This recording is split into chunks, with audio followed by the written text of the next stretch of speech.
So, what makes a good carry gun? I think that's an important question to answer before you go out and purchase your first firearm. For me, a good carry gun is something that's reliable, something that is cheap for me to shoot, or relatively cheap for me to shoot, and something that I don't mind carrying every single day. That's not such a huge encumbrance to me. Throughout the course of the few years, around 8 or 9 years that I've been carrying now, I've carried quite a few firearms, but this is the one that I've carried for the absolute longest. And I think I'm going to continue to carry it, or something very similar to it, for the foreseeable future. And that is the CZ P07. So the CZ P07 is a single action, double action pistol. This particular one is chambered in 9mm. You can also get them chambered in 40 cal. The CZ P07 is a part of a family of handguns that includes this one right here. It's bigger brother, the CZ P09, which also comes chambered in both 9 and 40. The capacity for this is 15 plus 1 on a 9mm. I'm not sure what the 40 ammo capacity is. And it accepts the magazines for its bigger brother, the P09. So you see the magazines go in, no problem. And these magazines are 19 plus 1.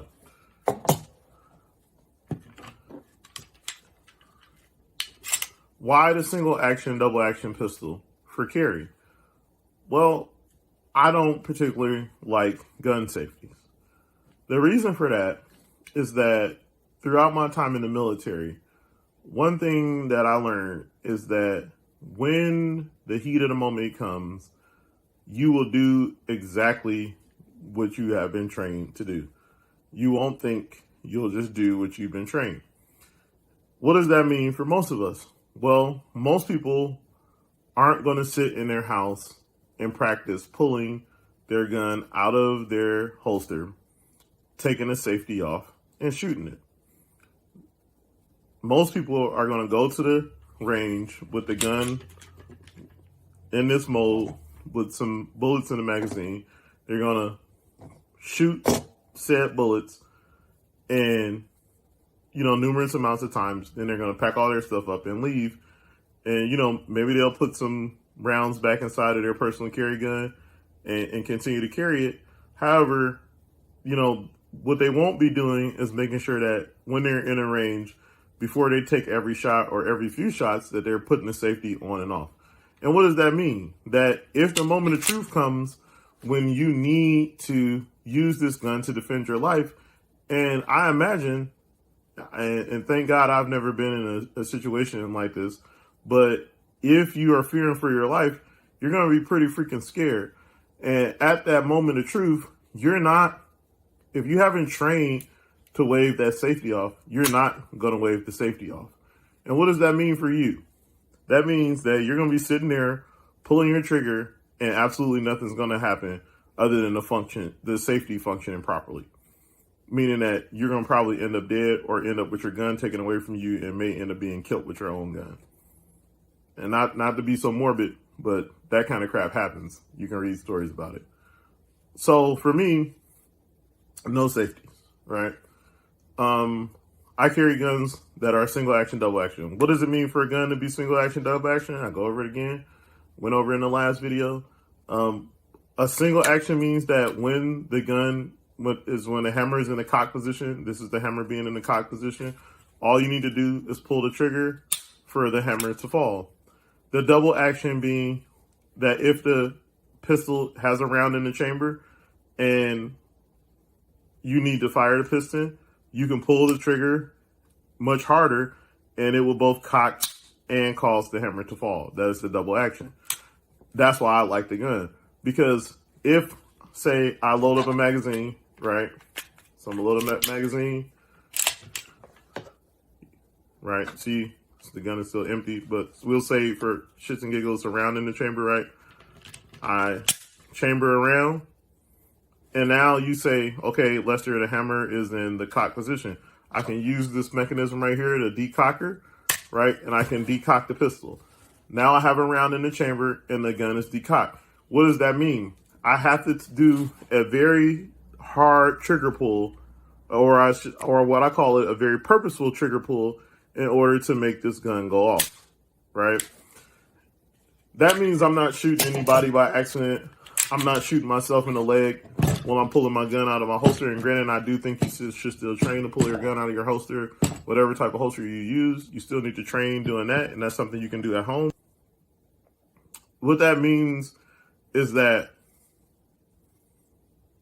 I can spend more time, or I should say I can spend more time. What that means is that that's one less thing I have to consider when I'm deploying my firearm.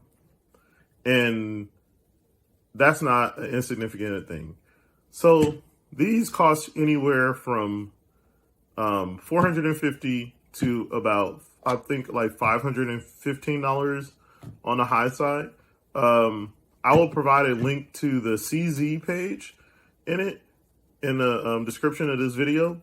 What I suggest, and this is just a suggestion, before you purchase your first firearm, you go out to a range and actually rent a couple guns and shoot them. Definitely let this be one of them, right? Try this out. Try M&P out. Dare I say, try a compact Glock, 9mm out. Try an FN out. See which one you like the best, right? This is just one single offering, and this is just one way that I think about carrying guns. You have to develop what's best for you. But if you adopt my ethos and you want a gun that's going to be reliable for you, that you don't have to worry about the safety with, but you can still be relatively safe with, and carry around with confidence, the CZ-P09 is a excellent firearm. I've shot, thousands of rounds out of this. I never had any malfunction due to the weapon, only have malfunctions due to bad ammo. That's it. That's all. Next video, we're going to go over the big brother, the P09.